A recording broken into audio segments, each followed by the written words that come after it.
الحمد للہ رب العالمین والصلاة والسلام علی خاتم النبیین اما بعد فاعوذ باللہ من الشیطان الرجیم بسم اللہ الرحمن الرحیم۔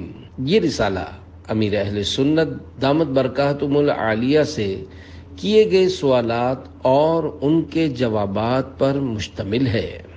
امیر اہل سنت سے بچوں کے بارے میں سوالات۔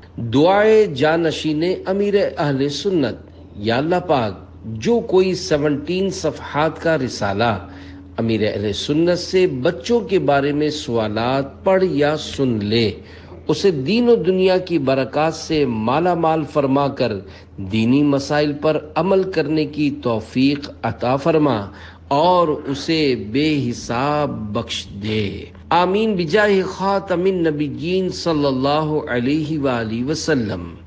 درود شریف کی فضیلت۔ فرمان آخری نبی صلی اللہ علیہ وآلہ وسلم: مجھ پر درود شریف پڑھو، اللہ پاک تم پر رحمت بھیجے گا۔ صلو علی الحبیب صلی اللہ علی محمد۔ سالگرہ کس انداز سے منانی چاہیے؟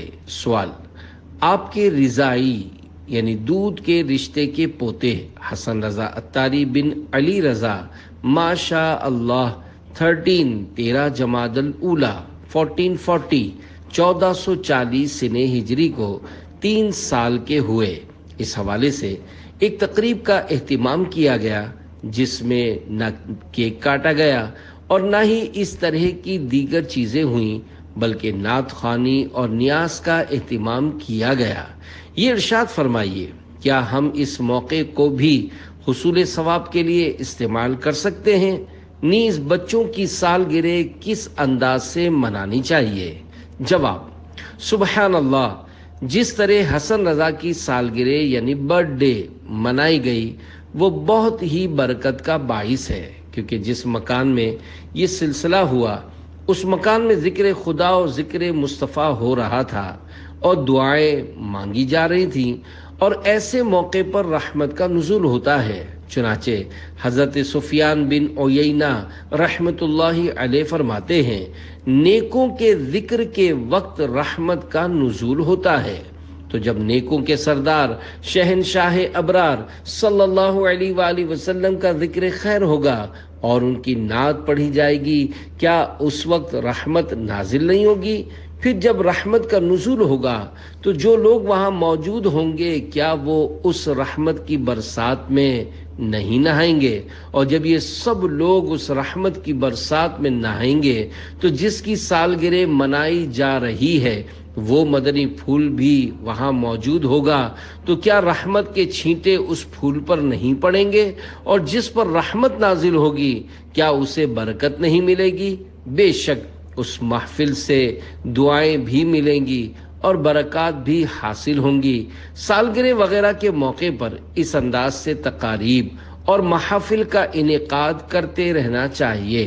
البتہ جب بھی محفل نعت کا اہتمام کریں تو ایک مبلغ کو ضرور بلائیں جو سنت و بھرا بیان کرے، مدنی پھول دے اور اصلاح کی کوئی بات بتائے۔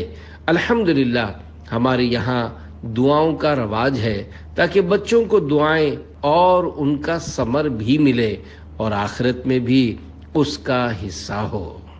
بچوں پر بزرگان دین کی نظر ڈلوانے کے فوائد۔ قرآن پاک میں دعا کی قبولیت کی بشارت موجود ہے۔ ادعونی استجب لکم، پارہ 24 سورہ مومن آیت نمبر 60۔ ترجمہ کنز ایمان: مجھ سے دعا کرو میں قبول کروں گا۔ جو بچے نیک بنتے، زیور علم سے آراستہ ہوتے اور دین متین کی خدمت کرتے ہیں، کیا بعید بچپن میں ان کو دعائیں ملتی ہوں اور ان دعاؤں کے اثرات کی وجہ سے وہ اتنا بڑا مقام حاصل کرتے ہوں، اگرچہ یہ کسی کو معلوم نہیں ہوتا کہ میرے حق میں کس کی دعا قبول ہوئی ہے۔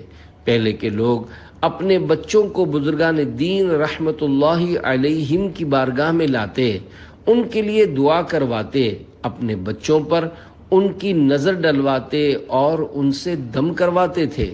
جب میرے لیے حفاظت امور کے مسائل نہیں تھے اور مجھے مسجد میں نماز پڑھنے کے لیے جانے کی آزادی تھی، اس وقت میں نے بارہا دیکھا ہے کہ بڑی عمر کے لڑکے چھوٹے بچوں کو اٹھائے یا برتن میں پانی لیے مسجد کے باہر کھڑے ہوتے تھے تاکہ جو بھی نمازی آتا جائے اس بچے پر پانی پر دم کرتا جائے۔ اب بھی شاید ایسا کرتے ہوں۔ یہ ایک اچھا اور نیک کام ہے۔ اس طرح کرنے سے اللہ پاک کی رحمت شامل حال ہوتی ہے اور خوب برکتیں بھی ملتی ہیں۔ بہرحال ہم سب کو بیان کردہ طریقے کے مطابق اپنے بچوں کی سالگرہ منانی چاہیے۔ دینی ماحول میں سالگرہ منانے کا انداز۔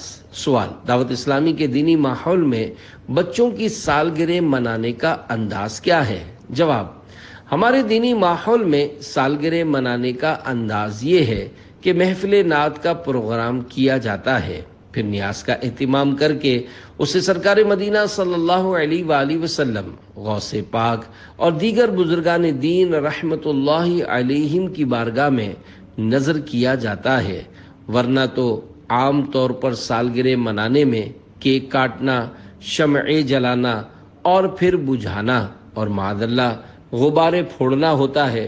حالانکہ غبارے پھوڑنا جائز نہیں، کیونکہ مال کا ضائع کرنا ہے۔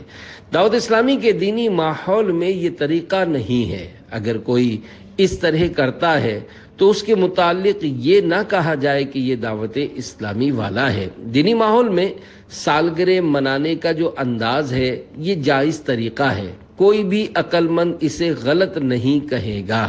ہاں، اسے سنت و بھرا نہ کہا جائے۔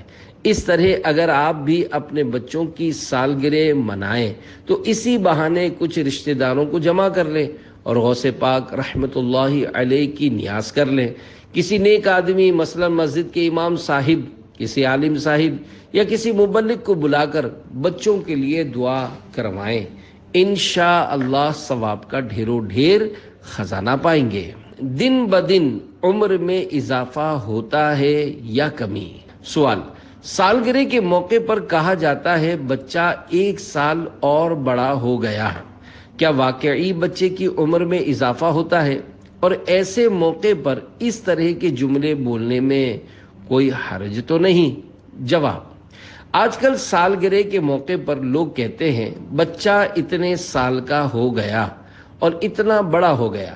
در حقیقت وہ بڑا نہیں ہوتا بلکہ چھوٹا ہو جاتا ہے۔ مثلاً اللہ پاک کے علم میں حسن رضا کی عمر 92 سال ہو اور اب اس نے 3 سال گزار لیے تو یہ بظاہر بڑا ہوا ہے، اس کو بڑا بولنے میں کوئی حرج بھی نہیں ہے، لیکن حقیقت میں یہ 89 سال کا رہ گیا ہے، یعنی یہ 3 سال چھوٹا ہو چکا ہے۔ سالگرہ کے موقع پر اس انداز سے بھی عبرت حاصل کی جا سکتی ہے۔ آج کل بوڑھے لوگ بھی اپنی سالگرہ مناتے اور خوش ہوتے ہیں، حالانکہ بوڑھا اور خوشی یہ 2 متضاد چیزیں ہیں۔ بوڑھا مسکراتا بھی ہے تو اس کے پیچھے غموں کی دنیا ہوتی ہے، اگر وہ ہنستا ہے تو پیچھے صدموں کا طوفان ہوتا ہے، مگر یہ اسی بوڑھے کے ساتھ ہوتا ہے جو حساس طبیعت ہو، جس کے پیش نظر اپنی موت رہتی ہو اور وہ خوف خدا رکھنے والا ہو۔ جو بوڑھے لوگ غفلت کا شکار ہوتے ہیں، ایسے بوڑھے میری مراد نہیں ہیں، میں ان کی بات کر رہا ہوں جن کو میری یہ باتیں سمجھ آتی ہیں اور ان کو اس بات کا شعور بھی ہوتا ہے۔ سالگرہ پر غبارے پھوڑنا اور کیک کاٹنا کیسا؟ سوال: سالگرہ پر غبارے پھوڑنا اور کیک کاٹنا کیسا؟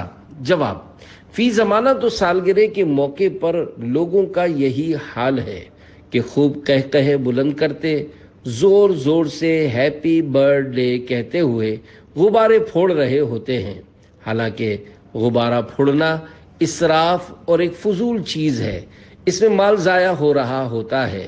صرف غبارے لگانا ناجائز نہیں بلکہ انہیں پھوڑ کر ضائع کر دینا اسراف ہے، لہذا ایسی رسم شروع ہی نہ کی جائے جس سے مسائل کا سامنا کرنا پڑے۔ ہم لوگ سالگرہ پر نہ تو غبارے لٹکاتے ہیں اور نہ ہی کیک کاٹتے ہیں کہ مجھے یہ پسند نہیں ہے۔ میری سالگرہ یعنی برتھ ڈے 26 رمضان المبارک کو اسلامی بھائی مناتے ہیں، مگر مجھے معلوم ہے کہ اس سے مجھے خوشی ہوتی ہے یا کیا ہوتا ہے۔ من آنم کہ من دانم، یعنی میں اپنے بارے میں جانتا ہوں کہ میں کیا ہوں۔ اس میں بعض اسلامی بھائی کیک کاٹتے ہیں، یہ کیک مجھے بھی ملے ہیں، مگر میں ایسا کرنے والوں کو ہر بار سمجھاتا ہوں کہ اس بار کیک کاٹ لیا مگر آئندہ ایسا نہیں کرنا۔ میں اس طرز عمل کو رواج دینا نہیں چاہتا، کیونکہ سالگرہ کی عام تقاریب میں جب کیک کٹتا ہے تو تالیاں بجتی، ہیپی برتھ ڈے بولتے ہوئے گلے پھاڑے جاتے اور خوب قہقہے لگا کر ہنسا جا رہا ہوتا ہے۔ یہ نہیں معلوم کہ اس میں کتنی سنتیں چھوٹ رہی ہوتی ہیں۔ پھر ان سب سے بڑھ کر مرد و عورت کا بے پردہ ملنے جلنے اور ساتھ ساتھ تالیاں بجانے کا بھی سلسلہ ہوتا ہے، جبکہ مرد و عورت کا بے پردہ اختلاط اور تالیاں بجانا حرام ہے۔ لہذا کیک کاٹنے اور تالیاں بجانے کے بجائے نعت خوانی کا اہتمام کیا جائے۔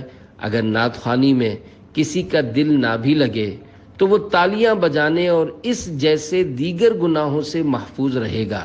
اس کے کانوں میں نعت پاک مصطفیٰ رس گھولتی رہے گی، یوں کچھ تو دل میں اترے گا، اس کی برکتیں ملیں گی اور انشاءاللہ رحمت کا وافر حصہ بھی ہاتھ آئے گا۔ علماء و صلحاء کی بارگاہ میں بچوں کو لے جانا مفید ہوتا ہے؟ سوال: امام الحرمین حضرت سیدنا عبد الملک بن عبداللہ جوینی رحمۃ اللہ علیہ حضرت سیدنا امام محمد غزالی رحمۃ اللہ علیہ کے استاد ہیں۔ انہیں دیکھ کر ہی حضرت سیدنا امام محمد غزالی رحمۃ اللہ علیہ علم دین حاصل کرنے کی طرف مائل ہوئے تھے۔ یہ فرماتے ہیں، مجھے جو مقام و مرتبہ ملا اس کا ظاہری سبب یہ ہے کہ میرے والد مجھے علماء اور صلحاء کی بارگاہ میں لے جایا کرتے تھے اور ان سے میرے لیے دعائیں کروایا کرتے تھے۔ یہ ارشاد فرمائیے کہ کیا علماء و صلحاء کی بارگاہ میں اب بھی بچوں کو لے جانا اور ان سے بچوں کے حق میں دعائیں کروانا فائدہ مند ہے؟ جواب: علماء و صلحاء کی بارگاہ میں بچوں کو لے جانا بے شک فائدہ مند ہے، اس میں کوئی شک و شبہ نہیں ہے۔ کسی بھی نیک آدمی سے بچوں پر نظر ڈلوائی اور ان کے حق میں دعا کروائی جا سکتی ہے۔ اعلیٰ حضرت امام اہل سنت مولانا شاہ امام احمد رضا خان رحمۃ اللہ علیہ نے فتاوی رضویہ جلد 22 صفحہ 394 پر کچھ اس طرح تحریر فرمایا ہے کہ ایک مرتبہ حضرت سیدنا شیخ شہاب الدین سہروردی رحمۃ اللہ علیہ منا شریف میں موجود مسجد خیف شریف کی صفوں میں آ جا رہے تھے۔ کسی نے عرض کی، آپ ایسا کیوں کر رہے ہیں؟ ارشاد فرمایا، میں اس لیے یہ کر رہا ہوں کہ اللہ پاک کے کچھ بندے ایسے ہیں کہ جب ان کی نگاہ کسی پر پڑ جاتی ہے تو اسے ہمیشہ کی سعادت عطا فرما دیتی ہے۔ حضرت سیدنا علامہ محمد عبد الرؤوف مناوی رحمۃ اللہ علیہ فرماتے ہیں، حضرت سیدنا شیخ شہاب الدین سہروردی رحمۃ اللہ علیہ ایام منا میں مسجد خیف شریف میں صفوں میں دورہ فرما رہے تھے۔ کسی نے وجہ پوچھی، فرمایا، للہ عباد اذا نظروا الى شخص اکسبوہ سعادت الابدی فانا اطلب ذلک، یعنی اللہ پاک کے کچھ بندے ایسے ہیں کہ جب ان کی نگاہ کسی شخص پر پڑ جاتی ہے تو اسے ہمیشہ کی سعادت عطا فرما دیتی ہے۔ میں اسی نگاہ کی تلاش میں دورہ کرتا ہوں۔ یاد رہے، کسی کھلاڑی، فلم ایکٹر اور ڈانسر سے اپنے بچوں کو ملوانا سعادت کی بات نہیں بلکہ بربادی والا کام ہے۔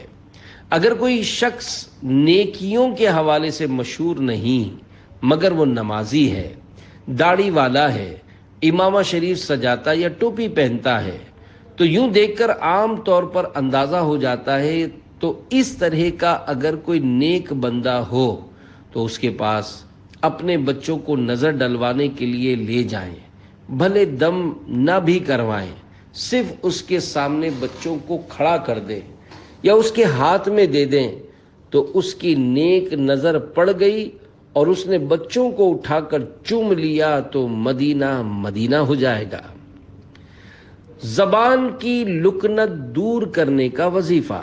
سوال: جس کی زبان بات کرتے کرتے اٹکتی ہو اس کے لیے روحانی وظیفہ عطا فرما دیجیے۔ جواب: ہر نماز کے بعد 7 مرتبہ یہ 4 آیات پڑھیں۔ اگر 7 بار نہیں پڑھ سکتے تو ایک ہی بار پڑھ لیا کریں۔ رب اشرح لی صدری ویسر لی امری واحلل عقدۃ من لسانی یفقہوا قولی۔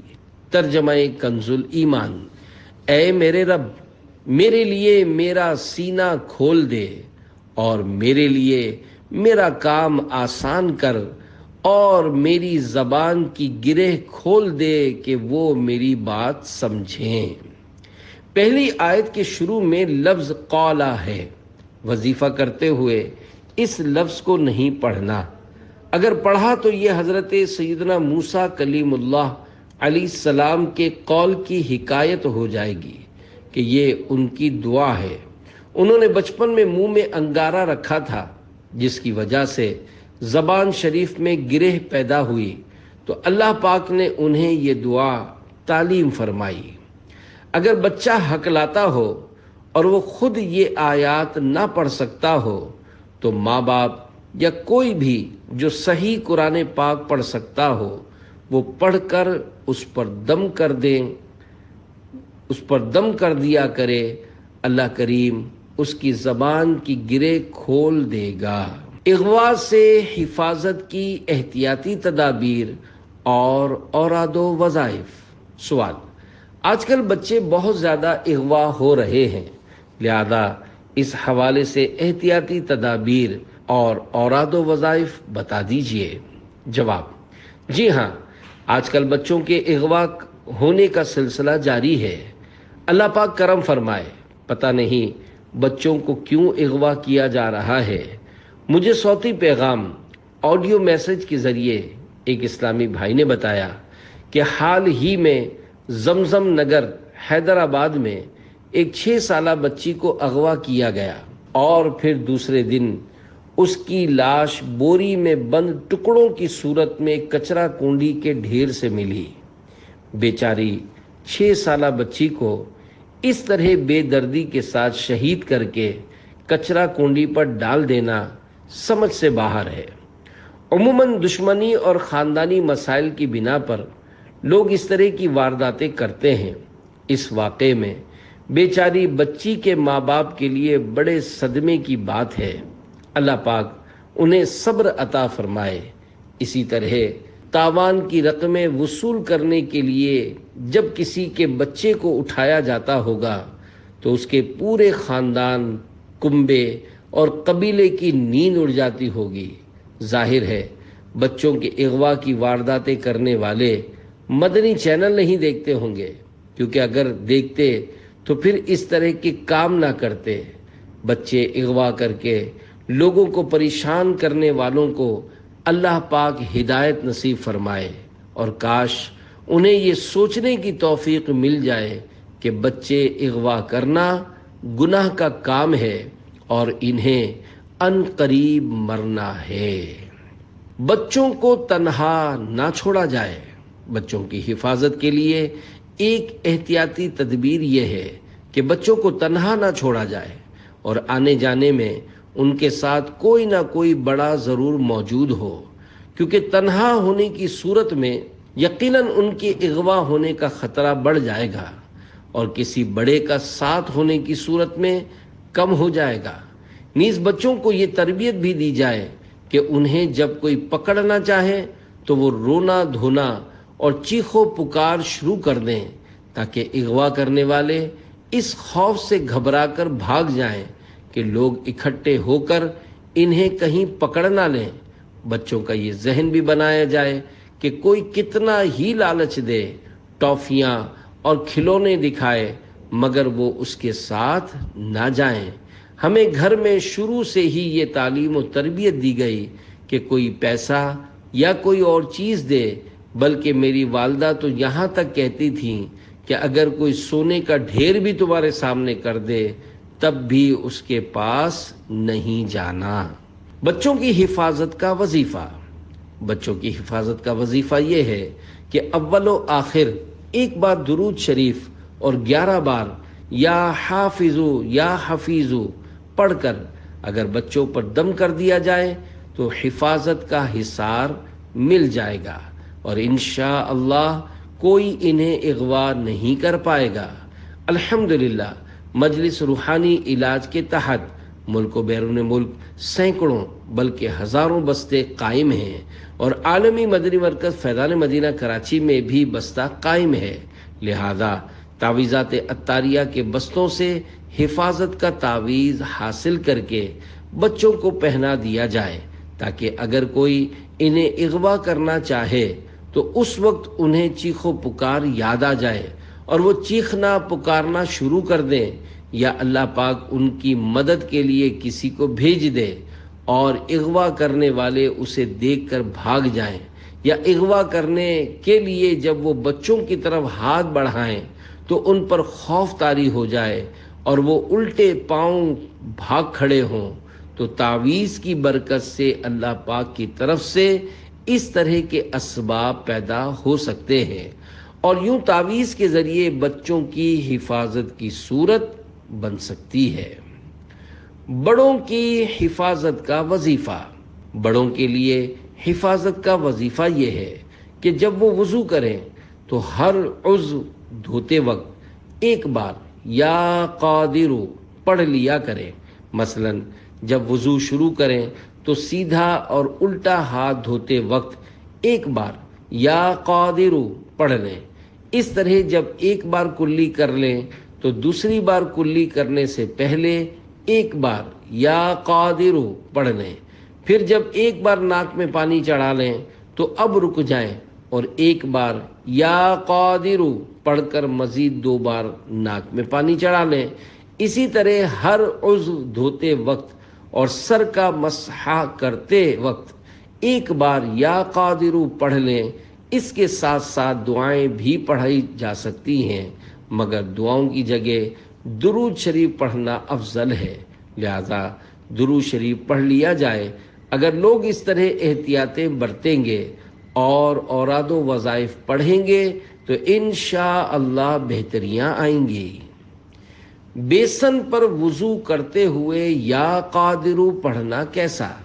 سوال: کیا واش روم میں بیسن پر وضو کرتے ہوئے بھی یا قادر پڑھ سکتے ہیں؟ جواب: آج کل پیسے والے لوگوں کے گھروں میں آسائشوں کا پورا انتظام ہوتا ہے اور زبردست ڈیکوریشن ہوتی ہے۔ اسی طرح متوسط یعنی درمیانے طبقے کے لوگوں اور جو صرف نام کے غریب ہوتے ہیں ان کے گھروں میں بھی ڈیکوریشن اور سجاوٹیں ہوتی ہیں، مگر وضو خانہ نہیں ہوتا۔ دعوت اسلامی کے دینی ماحول سے وابستہ لوگوں میں سے بھی کسی کے گھر وضو خانے کا اہتمام ہوتا ہے، حالانکہ گھروں میں وضو خانہ بنانے کی بارہا ترغیب دلائی گئی ہے اور رہنمائی کے لیے مکتبۃ المدینہ کے شائع کردہ وضو کا طریقہ نامی رسالے میں وضو خانے کا نقشہ بھی چھاپا گیا ہے۔ عام طور پر گھروں میں بیسن پر وضو کیا جاتا ہے اور بیسن واش روم کے ساتھ بنا ہوتا ہے۔ یاد رکھیے، اگر بیسن واش روم کے ساتھ بنا ہوا ہو تو وضو کرتے ہوئے یا قادر اور وضو کرنے سے پہلے بسم اللہ نہیں پڑھ سکتے، چونکہ وضو سے پہلے بسم اللہ پڑھنا مستحب ہے اور فقط اللہ پاک کا نام لینا سنت مؤکدہ ہے۔ اس لیے واش روم میں لگے ہوئے بیسن پر وضو کرنے کے باعث اگر اسے چھوڑنے کی عادت بنائیں گے تو گناہ گار ہو جائیں گے، لہذا ایسی صورت میں بسم اللہ پڑھنے کے لیے واش روم سے باہر نکلنا ضروری ہو جائے گا۔ WC اور بیسن دونوں کو الگ الگ کیجیے۔ اگر واش روم کا احاطہ بڑا ہو تو WC یا کموڈ کو سلائیڈنگ ڈور یا گلاس یعنی شیشہ لگا کر اس طرح کور کر لیں کہ یہ دیکھنے میں الگ لگے، تو اس صورت میں بیسن پر وضو کرتے ہوئے یا قادرو اور بسم اللہ پڑھنے میں حرج نہیں۔ یاد رہے، خالی پلاسٹک کا پردہ لگا کر WC یا کموڈ کو کور کرنے سے کام نہیں چلے گا، بلکہ اس کے لیے کسی سالڈ چیز مثلا لکڑی، سیمنٹ، ایلومینیم یا ہارڈ بورڈ کی دیواریں لگا کر کور کرنا ضروری ہے۔ میں نے اپنے گھر کے واش روم میں اور فیضان مدینہ میں اپنے زیر استعمال واش روم میں WC کو اسی طرح کور کیا ہوا ہے۔ مجھے کبھی کبھار جب ارب پتی لوگوں کے گھروں میں جانے کا اتفاق ہوتا ہے تو وضو کرنے میں مزہ نہیں آتا، کیونکہ بیسن پر کھڑے کھڑے وضو کرنا پڑتا ہے۔ جب گھروں میں بیسن پر وضو کرنا پڑتا ہے، یا تو ان گھروں میں بڑے بوڑھے نہیں ہوتے ہوں گے یا پھر بیچارے کھڑے کھڑے وضو کرتے ہوں گے، جس کے باعث بیچاروں کی ٹانگوں میں درد ہو جاتا ہوگا اور بسا اوقات وہ گر بھی پڑتے ہوں گے۔ خیال رہے کہ جب بوڑھا آدمی گرتا ہے تو اگر اس کی کسی نازک جگہ پر چوٹ آ جائے یا پھر ہڈیاں ٹوٹ جائیں تو وہ اٹھ نہیں سکتا، بلکہ اسے کندھے پر اٹھا کر لے جانا پڑتا ہے، اور پھر بیچارے کو تکلیفیں اٹھا کر زندگی کے 1-2 سال پورے کرنے پڑتے ہیں، کیونکہ کمزور ہونے کے باعث ہڈیاں آسانی سے جڑتی نہیں ہیں۔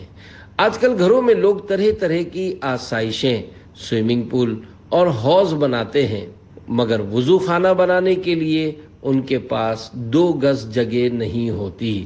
اپنے گھروں میں ایسی جگہ کہ جہاں وضو کرنے میں سستی نہ ہو، مسجد کے وضو خانے کی طرح ایک وضو خانہ بنائیے اور اس میں 1 یا 2 نل لگائیے۔ انشاءاللہ وضو کرنے میں بہت سہولت ہو جائے گی۔ اگر اس نیت سے اپنے گھر میں وضو خانہ بنائیں گے کہ اللہ پاک کا نام لے سکیں، درود پاک پڑھ سکیں اور یا قادرو پڑھ سکیں، تو یہ وضو خانہ بنانا بھی عبادت بن جائے گا۔ وضو خانہ کس طرح بنایا جائے، اس کے لیے دعوت اسلامی کے مکتبۃ المدینہ سے وضو کا طریقہ نامی رسالہ حاصل کر کے اس کا مطالعہ کیجیے۔ اس رسالے میں وضو خانہ بنانے کے مدنی پھول اور تصویر بھی دی گئی ہے کہ کس طرح وضو خانہ بنانا ہے۔ کارٹون والی چپل پہننا کیسا؟ سوال: آج کل بچے کارٹون والی چپل اور کارٹون والے کھلونے لینے کی ضد کرتے ہیں، جبکہ ہم نے بڑوں سے سنا ہے کہ کارٹون والی کوئی چیز گھر میں نہیں رکھنی چاہیے۔ اس بارے میں شرعی رہنمائی فرما دیجیے۔ جواب: جو کارٹون کسی ذی روح یعنی جاندار، مثلا کسی ایسے زندہ انسان یا جانور کی حکایت کرے جو پایا جاتا ہو، تو ایسا کارٹون بنانا ناجائز اور ممنوع ہے، کیونکہ وہ تصویر کے حکم میں ہے۔ رہا تصویر والے جوتوں کا معاملہ، تو جوتے میں جیسی بھی تصویر ہو، بھلے کسی انسان کی صحیح تصویر بھی ہو، تب بھی اگر بچہ وہ جوتا پہنتا ہے تو کوئی ممانعت نہیں ہے، کیونکہ جوتا توہین کی جگہ ہے۔ اس پر موجود تصویر نہ رحمت کے فرشتوں کے لیے رکاوٹ ہے اور نہ ہی نماز میں اس سے کوئی مسئلہ ہوگا۔ البتہ جوتے پر جاندار کی تصویر بنانے والا گناہگار ہے۔ جائز کھلونوں سے کھیلا جا سکتا ہے، لیکن انہیں توہین کی جگہ پر رکھا جائے۔ بعض لوگ کھلونوں کے لیے گھر میں شوکیس یا خانے بنواتے ہیں اور ان میں ایسی تصاویر والے کھلونے رکھتے ہیں جو جاندار کی حکایت کر رہے ہوتے ہیں۔ اس پر وعید ہے اور ان کی وجہ سے رحمت کے فرشتے گھر میں داخل نہیں ہوتے۔ البتہ ایسے کھلونے اگر ادھر ادھر پڑے ہوں اور ٹھوکروں میں آ رہے ہوں تو پھر ممانعت نہیں ہے۔ بچوں کے ساتھ نرمی کیجیے۔ سوال: کیا کھیلنے کودنے والے چھوٹے بچوں کو والدین کی خدمت کرنی چاہیے؟ جواب: چھوٹے بچوں کو بھی والدین کی خدمت کرنی چاہیے۔ ابھی سے خدمت کریں گے تو بڑے ہو کر بھی کریں گے، نیز اس سے ماں باپ کی دعائیں ملیں گی اور وہ خوش بھی ہوں گے۔ البتہ ماں باپ کو چاہیے کہ بچے کی طاقت اور ہمت کے مطابق خدمت لیں، اتنی خدمت نہ لیں کہ بچے پر بوجھ پڑ جائے اور وہ تھک جائے۔ جب بچہ خدمت کرے تو والدین کو چاہیے کہ اس کی دل جوئی اور حوصلہ افزائی کریں۔ دل جوئی ثواب کا کام ہے اور حوصلہ افزائی بچے کی پگار ہے۔ دل جوئی کا دنیاوی فائدہ یہ ہوتا ہے کہ بچہ زیادہ کام کرتا ہے اور خوش دلی کے ساتھ کرتا ہے۔ جب تک بچے کی حوصلہ افزائی نہیں ہوگی وہ ترقی نہیں کرے گا۔ اگر بچے کو ٹوکتے رہیں گے اور تنقید کرتے رہیں گے تو وہ دل توڑ کر بیٹھ جائے گا۔ بچہ کبھی بہت اچھا کام کر لے تو اسے انعام بھی دینا چاہیے اور دعائیں بھی دینی چاہیے۔ ایسا نہ ہو کہ ہر وقت بچے کو کوستے اور پیٹتے رہیں، کیونکہ اگر قبولیت کی گھڑی ہوئی اور اس کو بد دعا لگ گئی تو رونا بھی آپ کو پڑے گا۔ جو والدین ہر وقت اپنے بچوں کو ڈانٹتے رہتے ہیں ان میں علم اور تربیت کی کمی ہوتی ہے۔ ماں بچوں کے ابو کا ذہن بنائے گی کہ تم نے اس کو سر پر چڑھا کر رکھا ہے، تم اس کو کچھ بولتے نہیں ہو، اسے مارتے نہیں ہو، اس کی پٹائی کرو۔ باپ کا روب ہوتا ہے، سختی کرو۔ اگر باپ ان باتوں میں آ جائے تو اولاد آگے چل کر ایسی باغی ہوتی ہے کہ بڑی ہو کر ماں باپ کو اولڈ ہاؤس کا راستہ دکھاتی ہے۔ ماں باپ کی اپنی بھلائی اسی میں ہے کہ نرمی کریں اور پیار کریں۔ ٹھیک ہے کہ ضرورتاً شریعت کی حد میں رہ کر سختی بھی کی جا سکتی ہے، لیکن بات بات پر ڈانٹ ڈپٹ اور ٹوک ٹاک ٹھیک نہیں ہوتی بلکہ نقصان دہ ہوتی ہے۔ بچے ضد کیوں کرتے ہیں؟ سوال۔ چھوٹے بچے بہت ضدی ہوتے ہیں۔ ان کی ایسی تربیت کس طرح کی جائے کہ یہ ضدی نہ بنے، اور جب یہ ضد کر رہے ہوں اس وقت ایسا کیا کیا جائے کہ یہ ضد سے باز آ جائے؟ نیز بچوں کی تربیت کے حوالے سے رہنمائی فرما دیجیے۔ جواب: اگر یہ ضد نہیں کریں گے تو انہیں بچہ کون بولے گا؟ بچے کچھ نہ کچھ ضد تو کرتے ہی ہیں۔ ان سے بڑوں کو سیکھنا چاہیے۔ گویا وہ ضد کر کے اپنے بارے میں بتا رہے ہوتے ہیں کہ میں بچہ ہوں، لیکن آپ بچے نہیں ہیں، لہذا آپ ضد نہ کیا کریں۔ یعنی ضد کرنا بچوں کا کام ہے، بڑوں کا کام نہیں ہے۔ بچوں کے مستقل طور پر ضدی بن جانے کی وجہ یہ ہوتی ہے کہ والدین شروع سے ہی ان کی ہر ضد پوری کرتے آ رہے ہوتے ہیں، تو بچے بڑے ہو کر بھی اسی عادت میں مبتلا رہتے ہیں۔ شروع میں بچہ بہت پیارا لگتا ہے، جو مانگتا ہے اس سے بڑھ کر دلا دیا جاتا ہے، لیکن کچھ بڑا ہونے کے بعد اس کی ہر مانگ پوری نہیں کی جاتی۔ اس طرح بچے کے ذہن میں یہ بات بیٹھ جاتی ہے کہ پہلے جو مانگتا تھا مل جاتا تھا، لیکن اب میرے مطالبات پورے نہیں کیے جاتے۔ یوں وہ ضد شروع کر دیتا ہے۔ بعض اوقات واقعی خواہ مخواہ کی ضد کر رہا ہوتا ہے، لیکن اس کا ہرگز یہ حل نہیں ہے کہ بچے کو مار پیٹ شروع کر دی جائے، بلکہ اس کا علاج یہ ہے کہ بچے کی ضد پوری کرنا چھوڑ دیں۔ آہستہ آہستہ اس کی عادت نکل جائے گی۔ اس میں یہ بھی نہ ہو کہ ایک دم سے بچے کو سب کچھ دلانا چھوڑ دیں، بلکہ کبھی کبھی ضد پوری بھی کر دیا کریں، ورنہ بچہ باغی اور والدین سے بدظن ہو جائے گا۔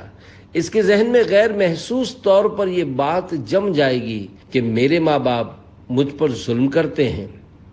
ایسے ہی بچے ہوتے ہیں جو بڑے ہو کر کہتے سنائی دیتے ہیں کہ ہمیں ہمارے والدین کا پیار نہیں ملا۔ بہتری اسی میں ہے کہ حکمت عملی سے اپنے بچوں کی ضد کی عادت ختم کریں۔ یاد رکھیے، یہ عادت ایک دم ختم نہیں ہو سکتی۔ بعض والدین اپنی اولاد کے ساتھ انتہائی نامناسب رویہ اختیار کرتے ہیں، ان کو بات بات پر جھاڑتے ہیں، بلکہ مار دھاڑ بھی کرتے ہیں۔ ان کی کوئی ضد پوری نہیں کرتے، ان کا مان نہیں رکھتے، خرچہ کرتے ہیں لیکن بچے کے کہنے پر نہیں کرتے، اپنے طور پر جو سمجھ آتا ہے کرتے رہتے ہیں۔ اس طرح بچے اپنے والدین سے باغی ہو جاتے ہیں اور پھر بیچارے نافرمانی پر اتر کر اپنی آخرت خراب کر بیٹھتے ہیں۔ بچوں کی ضد دور کرنے کا روحانی علاج۔ بچہ اگر ضد کرتا ہو اور والدین میں سے کوئی صحیح قرآن پاک پڑھنا جانتا ہو تو روزانہ ایک بار یا تین بار سورہ فلق اور سورہ ناس اول آخر ایک بار یا 3 بار درود شریف پڑھ کر بچے پر دم کریں، انشاءاللہ بہتری آئے گی۔ ہاؤ اور بھاؤ کون ہے؟ سوال۔ بڑے بعض دفعہ بچوں کو ڈرانے کے لیے کہتے ہیں کہ بھاؤ آ جائے گا یا بھاؤ آ جائے گا یا بھاؤ سے لے جائے گا۔ یہ ہاؤ اور بھاؤ کون ہیں جو نظر بھی نہیں آتے اور بچے ان سے ڈرتے بھی ہیں؟ جواب: یہ ہاؤ اور بھاؤ فرضی نام ہے، ان کا کوئی وجود نہیں ہے۔ بچوں کو اس طرح بولنا کہ بھاؤ آ جائے گا، تجھے لے جائے گا یا تجھے فقیر لے جائے گا، وہ دیکھو بھاؤ بعض صورتوں میں جھوٹ بھی ہوتا ہے اور ماں باپ کے نامہ اعمال میں گناہ لکھا جاتا ہے۔ مزید اس کا نقصان یہ ہوتا ہے کہ بچہ ڈرپوک ہو جاتا ہے اور اس کے دل میں ڈر بیٹھ جاتا ہے، پھر فجر کے لیے اندھیرے میں نکلنے سے بھی ڈرتا ہے۔ بچوں کو بہادر بنانا چاہیے، ڈرپوک نہیں بنانا چاہیے۔ بعض اوقات ماں باپ بچے سے کہتے ہیں کہ تمہیں کھلونا لا کر دیں گے، بسکٹ دیں گے، چاکلیٹ دیں گے، یہ دیں گے اور وہ دیں گے، اور نیت یہ ہوتی ہے کہ صرف بہلا رہے ہیں، لا کر نہیں دیں گے۔ اس طرح جھوٹ نہیں بولنا چاہیے۔ اللہ پاک ہم سب کو سچا کر دے۔ بغیر اجازت ابو کی بائک چلانا کیسا؟ سوال۔ بعض بچے بغیر پوچھے اپنے ابو کی بائک چلاتے ہیں اور خاموشی سے آ کر کھڑی کر دیتے ہیں، ایسا کرنا کیسا؟ جواب: اس میں 3 غلطیاں سامنے آ رہی ہیں۔ ایک تو یہ کہ ابو کی اجازت کے بغیر بائک لی، ظاہر ہے کہ اس میں ان کی رضامندی نہیں ہوگی اور انہیں پتہ چلے گا تو ناراض بھی ہوں گے۔ دوسری غلطی یہ کہ بغیر لائسنس گاڑی چلائی، جبکہ تیسری غلطی یہ کی کہ چھوٹی عمر میں گاڑی چلائی، کیونکہ 18 سال سے کم عمر بچوں کو گاڑی چلانا منع ہے۔ ایکسیڈنٹ کا زیادہ خطرہ ہوتا ہے اور 18 سال سے کم عمر بچوں کا لائسنس بھی نہیں بنتا۔ بغیر اجازت اور وہ بھی چھوٹی عمر میں گاڑی نہیں چلانی چاہیے، کیونکہ اس میں جان کا خطرہ بھی ہے اور گاڑی ٹوٹ پھوٹ کا شکار ہو سکتی ہے، جس میں ابو کا نقصان ہے۔ اگر کسی کو ٹکر مار دی یا کسی کا نقصان کر دیا تو پھر کیس ہو جائے گا، اور کراچی میں تو بچوں کی بھی جیل ہے۔ ایسا کرنے پر بچہ چھوٹ کر نہیں جا سکے گا اور اسے جیل میں ڈال دیا جائے گا، پھر امی ابو اور خاندان والے الگ پریشان ہوں گے، رونے دھونے کا بھی کوئی فائدہ نہیں ہوگا اور جیل سے جانے نہیں دیا جائے گا۔ ان سب چیزوں میں نہ جانے کتنا پیسہ بھی خرچ ہو جائے گا، اس لیے خوب احتیاط کرنی ہے اور ملک و شریعت کا قانون بھی نہیں چھوڑنا۔ بچوں کو بھی دوسروں کو سلام کرنا چاہیے۔ سوال۔ بعض بچے سلام کرنے میں شرماتے ہیں، ہمیں کس کس کو سلام کرنا چاہیے؟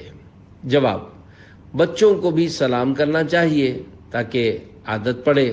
جو بھی بڑے ہیں جیسے امی ابو باجی بھائی چاچو انکل آنٹی اور پڑوس میں رہنے والے، بلکہ جو بھی مسلمان ہیں، انہیں آمنا سامنا ہونے پر یا موقع ملنے پر سلام کرنا چاہیے۔